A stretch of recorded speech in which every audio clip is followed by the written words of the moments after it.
उड़ान है हमारी, ये आसमां हमारा, ये छलांग है हमारी, ये मैदान है हमारा, ये अरमान हमारे, ये हौसला हमारा, ये पहचान हमारी, ये साहस हमारा, ये जिद है हमारी, सारा जहां हमारा, उड़ने की ये हमारी, खुला आकाश हमारा, ये उड़ान है हमारी, ये आसमां हमारा। नए कानून भी बनाए गए हैं। आज हम बात करेंगे महिला सुरक्षा नए कानून का महत्वपूर्ण लक्ष्य। इस विषय पर बातचीत के लिए हमने खास मेहमान को भी आमंत्रित किया है। उनसे आपको रूबरू कराएं उससे पहले आइए जान लेते हैं उनके बारे में कुछ खास बातें। धृति जशलीन शर्मा बिहार राज्य विधिक सेवा प्राधिकरण की संयुक्त सचिव। बिहार के कमजोर समुदाय को कानूनी और सामाजिक पहलुओं को समझाने में आपकी महत्वपूर्ण भूमिका रही है। आपके उल्लेखनीय योगदानों में से एक है उभयलिंगी व्यक्तियों के लिए बिहार राज्य विधिक सेवा प्राधिकार की तरफ से बनाई गई योजना, जिसका नाम दिया गया सितारा योजना। इस योजना के अंतर्गत ट्रांसजेंडर व्यक्तियों के पुनर्वास एवं न्याय तक की पहुंच और समाज में उनकी एकीकरण के बारे में प्रावधान दिए गए हैं। इस योजना के क्रियान्वयन में आपकी भूमिका अहम रही। धृति जी के प्रयास जेलों में जमानत प्रक्रियाओं के त्वरित कार्यान्वयन की देखरेख करने तक भी फैली हुई है, जो राज्य में कानूनी सेवाओं को बढ़ाने के लिए उनकी प्रतिबद्धता पर और जोर देता है।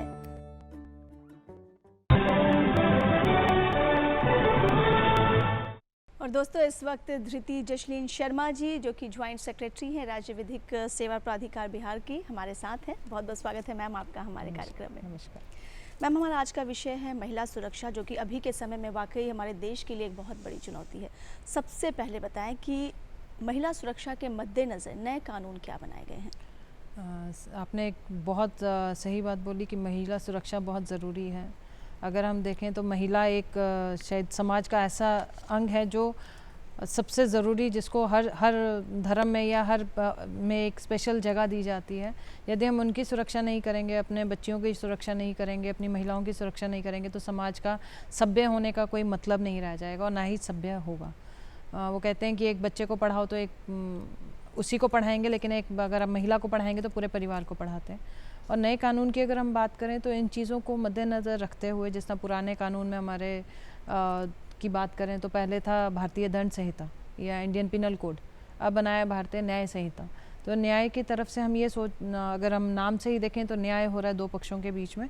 इसमें पीड़ित जो है महिला, अगर हम महिला अपराधों की बात करें तो महिलाओं के साथ जो अपराध होते हैं उसमें पीड़ित, उनका भी उतना ही योगदान दिया गया है, उनका पार्टिसिपेशन दिया गया है। और उनके लिए जो कानून में है कुछ प्रावधान, बहुत ज़्यादा उनकी पनिशमेंट बढ़ाई गई है। तो कई चीज़ों को लेके अब जिस तरह इन्वेस्टिगेशन है, इन्वेस्टिगेशन को बहुत साइंटिफिक रखा गया कि कल को किसी तरह की त्रुटि की वजह से जो इन्वेस्टिगेशन है जो पुलिस करती है, उसमें किसी त्रुटि की वजह से अपराध से वो जो व्यक्ति है वो छूट ना जाए। उन सब चीज़ों को मद्देनज़र रखते कानून में बहुत सारी कई पनिशमेंट बढ़ाए गए हैं, कोई नए अपराध उसमें जोड़े गए हैं। जी, यानी कि बदलाव कई सारे हुए हैं जो महिलाओं को ध्यान में रखकर बनाए गए हैं, ताकि महिलाओं के साथ आने वाले समय में किसी भी तरह की जो दुर्व्यवहार की घटनाएं हैं वो बढ़े ना। कोशिश यही की जा रही है कि कानून के ज़रिए इस तरह की घटनाओं पे पूरी तरह से लगाम लगा दी जाए, लेकिन अभी समय मुझे लगता है कि शायद नहीं वैसा दिख रहा है, क्योंकि जो घटनाएं हैं वो लगातार बढ़ रही हैं। नए कानून की अगर हम बात करें तो इसमें महिलाओं को अलग से क्या क्या लाभ मिल रहे हैं? जी, नए कानून में अगर हम शुरुआत से बात करें, पहले जो इंडियन पिनल कोड था या भारतीय न्याय संहिता, दंड संहिता था, उसके अंतर्गत ऐसा जो उम्र रखी गई थी, उम्र जो है वो यदि आपकी पत्नी जो है वो 18 साल से नीचे है, तो अगर 16 साल रखी गई थी उसमें कि उनके साथ यदि यौन शोषण वगैरह होता है, लेकिन नए कानून में वो उम्र 18 साल कर दी है, क्योंकि हमारा एक पॉक्सो एक्ट भी है, जो हम बच्चों के साथ जो यौन शोषण के अपराध हैं उनके लिए एक स्पेशल कानून बना हुआ है, पॉक्सो एक्ट कहते हैं हम उसको। उस एक्ट के अंतर्गत 18 साल तक की उम्र तक का बच्चा माना जाता है। इस कानून में भी एक पहले बच्चे की परिभाषा नहीं थी, अब एक परिभाषा दी गया है चाइल्ड या बच्चा, वैसा उसमें सब और ट्रांसजेंडर को भी इसमें जोड़ा गया, उभयलिंगी व्यक्तियों को। कि कोई भी व्यक्ति यदि 18 साल से नीचे है तो बच्चे की परिभाषा में आएगा। और इस कानून में ये भी इन्होंने पॉक्सो एक्ट के समतुल्य बनाने के लिए बहुत सारे प्रावधान किए गए हैं। यदि आपकी बीवी के, हम देखते हैं कई कल्चर ऐसे हैं, कई कस्टम ऐसे हैं, संस्कार जगहें ऐसी हैं जहाँ पे 18 साल से नीचे बच्चियों का शादी हो जाती है, तो यदि उनके साथ कोई यौन शोषण होता है, चाहे वो आपकी पत्नी हो, 18 साल से नीचे है, तो वो भी एक यौन शोषण के अपराध के अंतर्गत ही माना जाएगा और उसकी एक पनिशमेंट भी रखी गई है। और बहुत सारे ऐसे अपराध हैं जिनमें यदि 18 साल से नीचे के साथ गैंग रेप या और जो हमारे लीगल टर्म, हम विधिक जो हमारी टर्मिनोलॉजी है, जो हम कोर्ट में केस वगैरह करते हैं, उसके कुछ नाम दिए गए हैं अपराधों को।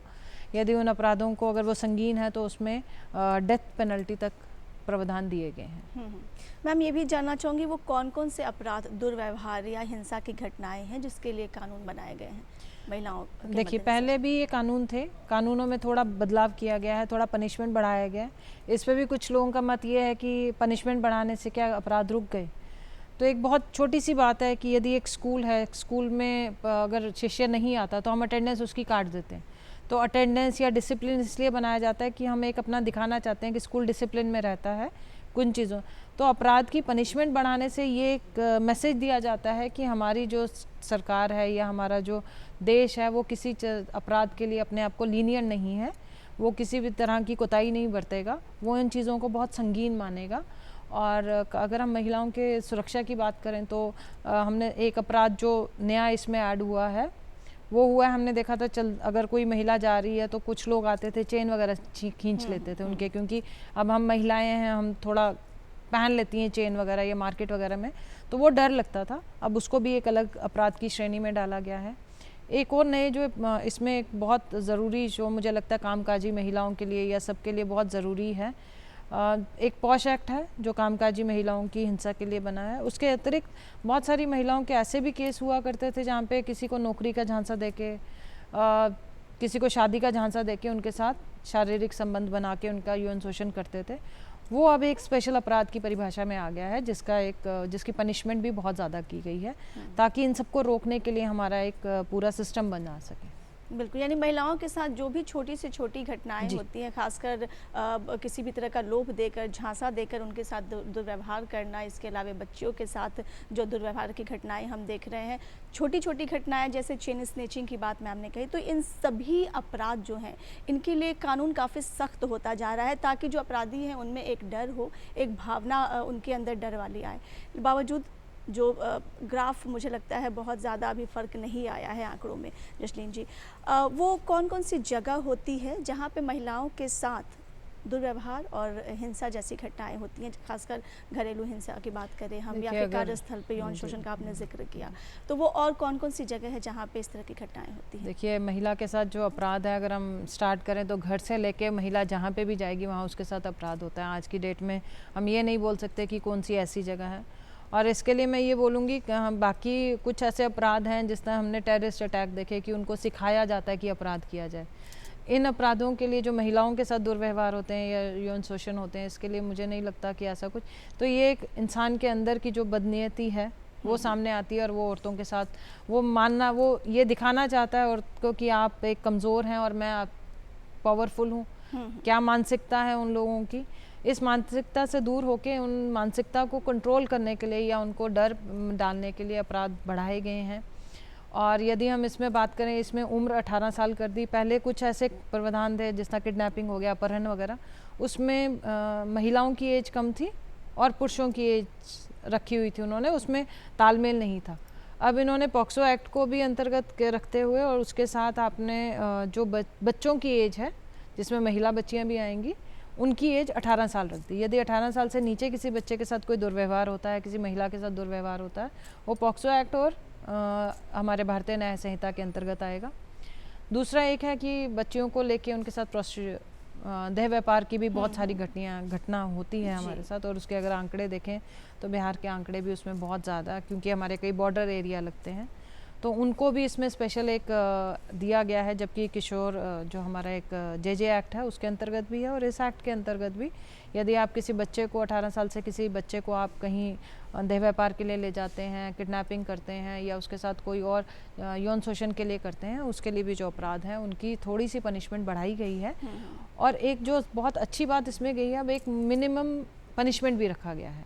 जैसे कि अगर किसी ने अपराध किया तो कम से कम भी उसको इतना सज़ा मिलेगा ही मिलेगा। पहले होता था इतने तक, जैसा मान लीजिए 10 साल तक, तो 10 साल में कितना जाएगा वो पनिशमेंट, उसका लिमिट नहीं था। अब एक मिनिमम लिमिट रखा गया है और एक मैक्सिमम लिखा गया है। और मैक्सिमम में जो संगीन अपराध हैं, गैंग रेप जो हम अभी देख रहे हैं, कुछ अपराध हमारी खबरों में भी चल रहे हैं, उनमें डेथ पेनल्टी तक है कि बंदे को जो है मृत्यु दंड भी दिया जा सकता है।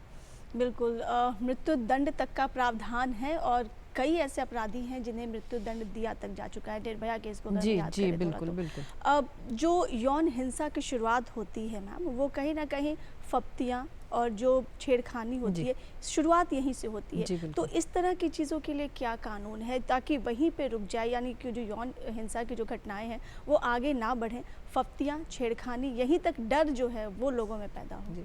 ये आपने बिल्कुल बात सही कही। हम जितनी भी महिलाएं देख रही हैं आज हमारे इस कार्यक्रम को, क्योंकि ये कार्यक्रम स्पेशल महिलाओं का ही रहता है, इसमें मैं आप इससे यही अनुरोध करूंगी, यदि आपको कोई भी एक संकेत मिलता है कि हमारे साथ ये इंसान गलत नीयत से हमको देख रहा है, हमारे साथ कोई बदतमीज़ी कर रहा है, जैसे आपने छेड़खानी की बात की, वहीं पे उसको रोकें, वहीं पे आप कंप्लेंट कीजिए।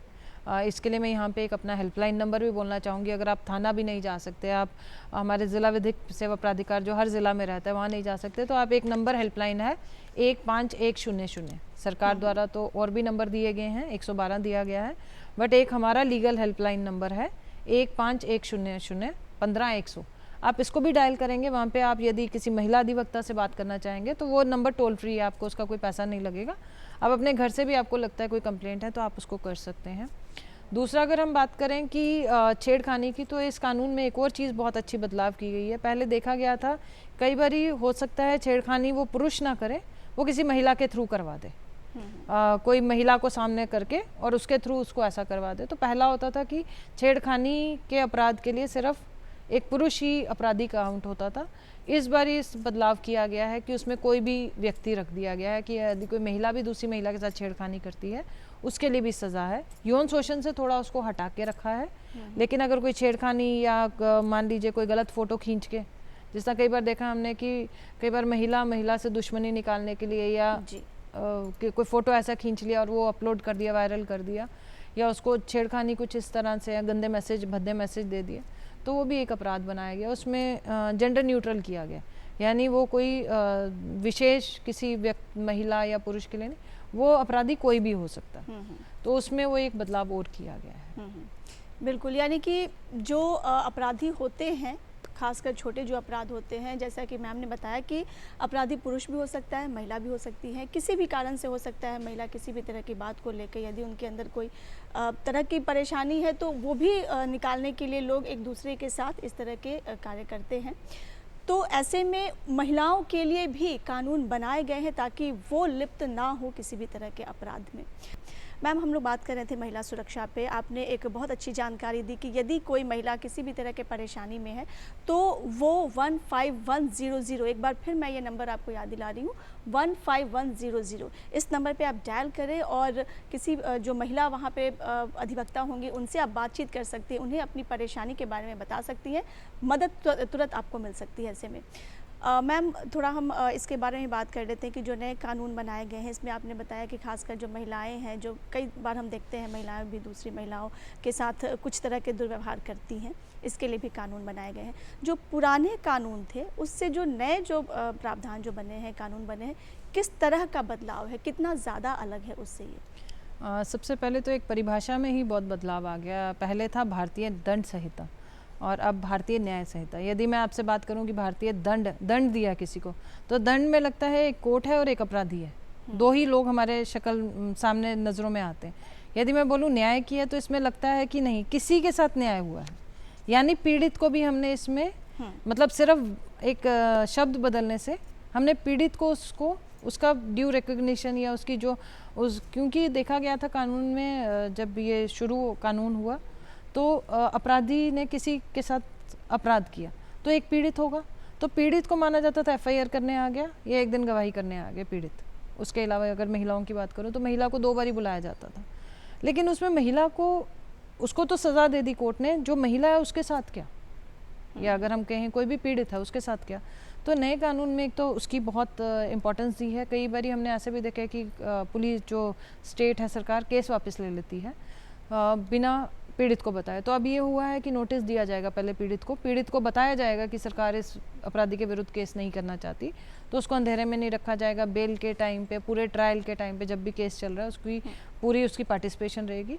और एक जो हमारा प्राधिकार की तरफ से एक बहुत रहता है, कोई भी अपराध महिला के साथ हो या किसी के साथ भी कोई अपराध हो, उसके लिए एक हमारी विक्टिम कॉम्पनसेशन स्कीम रहती है, या तो कोर्ट उसको विक्टिम कॉम्पनसेशन भी देगा। मतलब अगर उसके साथ अपराध हुआ है और कोर्ट में वो जो भी उसके दंड हुआ है, या जैसे यदि उस पीड़ित ने, उस महिला ने पूरा अपना केस सपोर्ट किया है कोर्ट में खड़े रह के, उसके लिए उसको विक्टिम कॉम्पनसेशन भी दिया जा सकता है, जो हमारे स्कीम के प्रावधान के अनुसार है कितना। और इस नए कानून में एक बहुत अच्छी चीज़ लाई गई है, गवाह सुरक्षा। पहले हमारे माननीय सर्वोच्च न्यायालय, supreme court of India honourable, उनके थ्रू एक केस के थ्रू ये बोला गया था कि साक्ष्य सुरक्षा बनाई जाए। जो लोग गवाही देने आते हैं, पीड़ित गवाही देने आते हैं, उनको डर होता है कि कल को हमारे साथ कुछ गलत ना हो जाए। तो पहले ये एक न्यायिक मतलब एक निर्णय के अनुसार एक स्कीम बनाई गई थी, जो हमारे बिहार में बिहार गवाह सुरक्षा योजना 2020 से चल रही है। अब इसको एक इन्होंने प्रावधान के अंदर ही डाल दिया कि यदि किसी राज्य ने इसको नहीं बनाया हुआ तो उनके लिए मैंडेटरी हो गया है कि अब एक गवाह सुरक्षा योजना ज़रूर रहेगी, जिसमें यहाँ तक बनाया गया कि यदि वो महिला, कई बार ही होता है महिलाओं के केस में कि उनके साथ यौन शोषण है, अब वो अपराधी को देखेंगी तो डर की स्थिति पैदा होती है, तो उसके केस में हम वीडियो के माध्यम से उनकी रिकॉर्डिंग करते हैं। उनका अलग कमरा रहेगा, पर्दे में रखा जाएगा, उनकी जो अपराधी है उससे बिल्कुल भी फेस टू फेस नहीं रखा जाएगा, और जो जज साहब हैं उससे वीडियो कॉन्फ्रेंसिंग के माध्यम से उससे गवाही करेंगे। और उसके लिए अलग से एक वनरेबल डिपोजिशन रूम्स बनाए जा रहे हैं, गवाह के एक स्पेशल रूम्स बनाए जा रहे हैं, जहाँ पे जो इन अपराधों की महिलाएं हैं या बच्चे हैं या कोई भी लोग हैं जिनके साथ संगीन अपराध हुए हैं, उनको एक सुरक्षा दिया जाए। तो गवाह सुरक्षा योजना इसमें जोड़ी गई है। तो कुछ चीज़ें बहुत इसमें बदलाव किए गए हैं, जिससे आपके एक नागरिक सुरक्षा, एक न्याय संहिता, आपका एक फेथ बने कि जो सरकार है या जो हमारा देश है हमारे लिए काम कर रहा है। हमारे संविधान का we the people of India, तो हम अपने लोगों के लिए क्या क्या सुरक्षा प्रावधान दे रहे हैं। बिल्कुल। एक समय था जब लोग कोर्ट कचहरी के चक्कर से बहुत डरते थे, उन्हें लगता था कि गवाह बन के यदि हम जाएंगे तो हमारे साथ ही कुछ गलत ना हो जाए। इस चीज़ को ध्यान में रखते हुए एक नए कानून के तहत ये जो सुरक्षा की अगर हम बात करें तो गवाह को भी सुरक्षा मुहैया कराई जा रही है। उन्हें गुप्त, उनके नाम को, उनके चेहरे को, हर चीज़ को गुप्त रखा जा रहा है ताकि उनके ऊपर आने वाले समय में कोई परेशानी ना हो। तो कई सारे बदलाव कानून में किए गए हैं। कोशिश यही की जा रही है कि जो सुरक्षा है वो पूरी तरह से महिलाओं को मिले, जो गवाह हैं उनको मिले, यानी कि अपराध पे पूरी तरह से लगाम लगाई जा सके। फिलहाल एक छोटे से विराम के लिए रुकते हैं और जब लौटेंगे तो बात करेंगे कि जो विधिक प्राधिकार सेवा है वो किस तरह से काम करता है। एक छोटे से विराम के लिए रुकते हैं। समाज की सच्ची शिल्पकार है, ममता, प्रेम, धैर्य की धार है, सृष्टि का सौंदर्य है स्त्री, जीवन का संगीत है स्त्री, निडर है, लीडर है। हर स्त्री को चाहिए उसके हिस्से की जमीन और एक खुला आकाश। देखिए महिला सशक्तिकरण पर आधारित कार्यक्रम खुला आकाश, सोमवार से शुक्रवार लाइव दोपहर 12 बजे सिर्फ डीडी बिहार पर।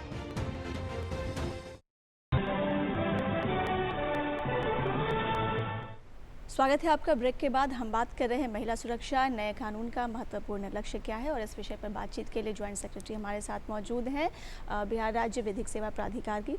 मैम, हम लोग महिला सुरक्षा एक बहुत ही गंभीर और बहुत ही चुनौतीपूर्ण कह सकते हैं कि विषय है जिस पे बातचीत हो रही है। अभी हमारे देश के लिए एक बहुत बड़ी चुनौती है महिला सुरक्षा। चुनौतियों से निपटने के लिए ही, इस जो बड़ी चुनौती है महिला सुरक्षा, इससे निपटने के लिए कानून बनाए गए हैं। इसके अलावे और क्या क्या किया जा सकता है महिलाओं को सुरक्षित रखने के लिए? सबसे पहले तो हमें सतर्क होना बहुत ज़रूरी है। एक महिला को कहा जाता है कि महिला के पास एक छठी इंद्री जो इंट्यूशन है बहुत स्ट्रांग होती है। जी। तो हमें कहीं ना कहीं ये पता चलता है कि हमारे साथ जो इंसान हमें देख रहा है वो किस नीयत से देख रहा है। तो पहले तो हमें बहुत सतर्क होना पड़ेगा। सतर्क के बाद हमें बिल्कुल अपना जागरूक होना पड़ेगा। हमें पता होना चाहिए कि यदि हमारे साथ कोई अपराध हुआ है, अब तो नए कानून में EFIR का भी प्रावधान आया है। यदि आप ऐसी स्थिति पे हैं जहाँ पे आप पुलिस के पास नहीं जा सकते, यदि आपके पास अपना स्मार्टफोन आज हर एक के पास है, सबके पास व्हाट्सएप और गूगल वगैरह है, तो ईमेल तो सबके पास रहता है, तो आप ईमेल के माध्यम से भी FIR कर दीजिए। बस उसमें एक चीज़ है कि वो क्योंकि झूठी FIR ना हो जाए, उसको बचाने के लिए उन्होंने बोला है कि 3 दिन के अंदर आप चाहे 1 घंटे में जाइए, 2 घंटे में जाइए, जाके थाने में एक बारी साइन कर दीजिए। लेकिन यदि कोई संगीन अपराध है तो पुलिस उस पर इमीडिएटली एक्ट अपॉन करेगी। 0 FIR जो हम काफ़ी सुनते थे, उसका भी प्रावधान दे दिया गया है। यदि आप एक जगह पे हैं और थाना आपका दूसरी जगह पे, लेकिन ये आप जिस जगह पे आपका अपराध हुआ है उस जगह पे आप FIR दर्ज करा सकते हैं। या आप कहीं और जाके आप उस जगह पे नहीं करा पाए तो दूसरे थाने में 0 FIR कहा जाता है उसको, वो अपराध है। बाकी अगर मैं अपने प्राधिकार की बात करूं, जो हमारे विधिक सेवा प्राधिकार में, उसमें महिला और बच्चों के लिए भी स्पेशल प्रावधान बनाए गए हैं कि यदि कोई महिला, उसको मुफ्त विधिक सहायता दिया जाएगा। यदि किसी महिला के साथ कोई अपराध होता है, वो पुलिस स्टेशन जाएगी तो, या अगर वो अपने घर के बाहर ही देखेगी, वहाँ पे हमारे पैरालीगल वॉलंटियर्स होते हैं, अर्धविधिक पैरालीगल वॉलंटियर्स रहते हैं, स्वयंसेवक, उनसे अपना संपर्क कर सकते हैं। वो न्यायालय में जाके, हमारे ज़िला विधिक सेवा प्राधिकार के कार्यालय रहते हैं, वहाँ पे हमारे सचिव हैं जो न्यायिक अधिकारी रहते हैं, उनसे बात कर सकती हैं। उनको यदि कोई वकील चाहिए तो उनके लिए वकील मुहैया कराया जा सकता है, और जिसका उनको कोई पैसा नहीं खर्चना। वो जो वकील है वो हमारी तरफ से रहेंगे, उसका उनको कोई पैसा नहीं करना। उनके केस में उनको किसी तरह की सुरक्षा चाहिए, उनको किसी तरह का डर है, उसके लिए वो गवाह सुरक्षा योजना के अंतर्गत अपना आवेदन दे सकते हैं।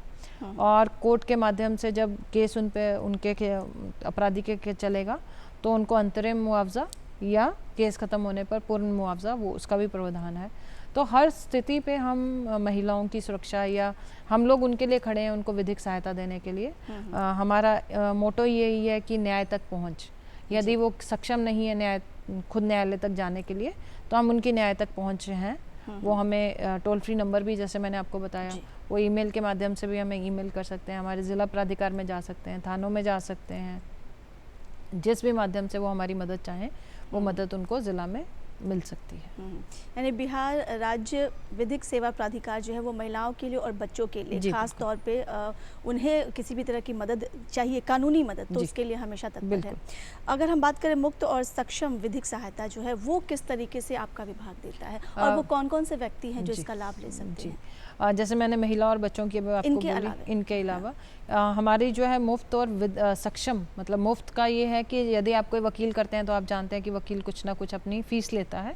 तो यदि वो हमारे पास आएंगे, उनको कोई फ़ीस नहीं देना। उनके लिए हम एक वकील जो हमारे पैनल में रहते हैं, जिनका हम बाकायदा इंटरव्यू करके अपने पैनल में रखते हैं, उनको वो केस दिया जाएगा। वो कोर्ट में उनके बिहाफ पे वो केस लड़ेंगे।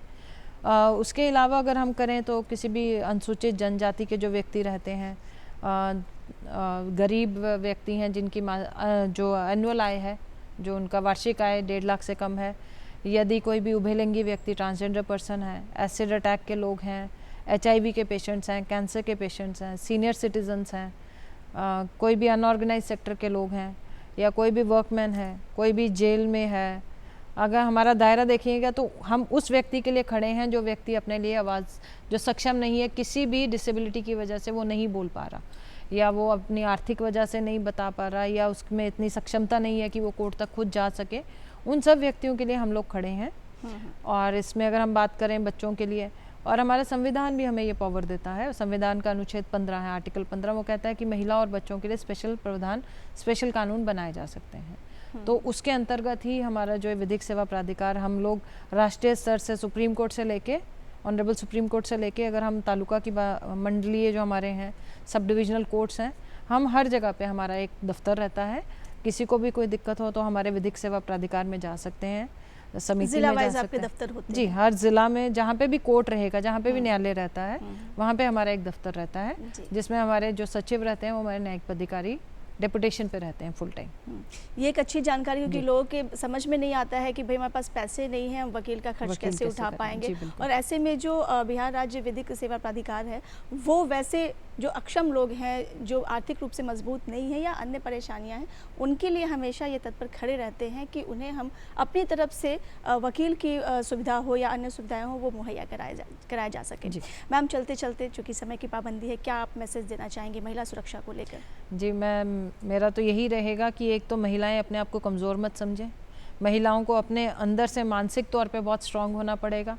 पहले तो सतर्क रहें, अगर आप जागरूक रहें, अगर आपके साथ कोई अपराध हुआ है तो इमीडिएटली पुलिस को बताएं। पुलिस आपकी मदद के लिए है यदि आपको किसी भी तरह की है, और किसी भी सिचुएशन में डरें मत, अपने पे आत्मविश्वास अपना रखें। हम लोग भी, आप महिलाएं ही आपके सामने यहाँ पे बैठ के, और किसी भी तरह से डरे मत, अपनी। लेकिन कई बार मैम ऐसा भी देखा गया है कि जो घर के लोग यदि कोई इस तरह का दुर्व्यवहार करते हैं, ऐसे में उस मामले को छिपा लिया जाता है, वो मत इस बारे में आप क्या कहना चाहेंगे? बहुत मुझे लगता है ये एक बहुत बड़ा, देखिए हम दुनिया में हम सड़क पे जाके कैंडल जला सकते हैं, लेकिन जब घर के अंदर ही हो उसके लिए किसके खिलाफ कैंडल जलाई जाए? तो उसके लिए मैं यही बोलूँगी, जो हमारे मेल मेंबर देख रहे हैं, जो हमारे भाई देख रहे हैं, जो हमारे पिता देख रहे हैं, बच्चे देख रहे हैं, उनसे इतना ध्यान रखिए कि जिस भी आप किसी महिला के साथ दुर्व्यवहार करते हैं तो आप में, एक बहुत पुरानी हमारे बुजुर्ग कहते थे कि आपके घर में भी बहन बेटी है, तो उसका ध्यान रखिए। हर घर में बहन और बेटी है, और हमें कोशिश यही करनी है कि जो हमारे घर में जो भी पुरुष वर्ग हैं उन्हें सबसे पहले सावधान होने की ज़रूरत है, उन्हें अपने विचारों को सबसे पहले शुद्ध करने की ज़रूरत है। बहुत बहुत धन्यवाद मैम, थोड़ी समय की पाबंदी, बहुत अच्छी जानकारी आपने साझा की, बहुत बहुत धन्यवाद आपका। और दोस्तों, उम्मीद करती हूँ हमारे आज के अंक से आपने बहुत सारी जानकारी है, कानूनी जो जानकारी है महिला सुरक्षा संबंधित, वो आपने ली होगी। हमारा आज का कार्यक्रम कैसा लगा आप हमें ज़रूर बताएं, उसके लिए सुझाव भी हमें दें, और इसके लिए हमारा जो एड्रेस है, ईमेल आईडी है, वो आप नोट करें। हमारा ईमेल आईडी है director@ddkpatna@gmail.com। और इसी के साथ खुला आकाश की पूरी टीम को दे इजाज़त। नमस्कार।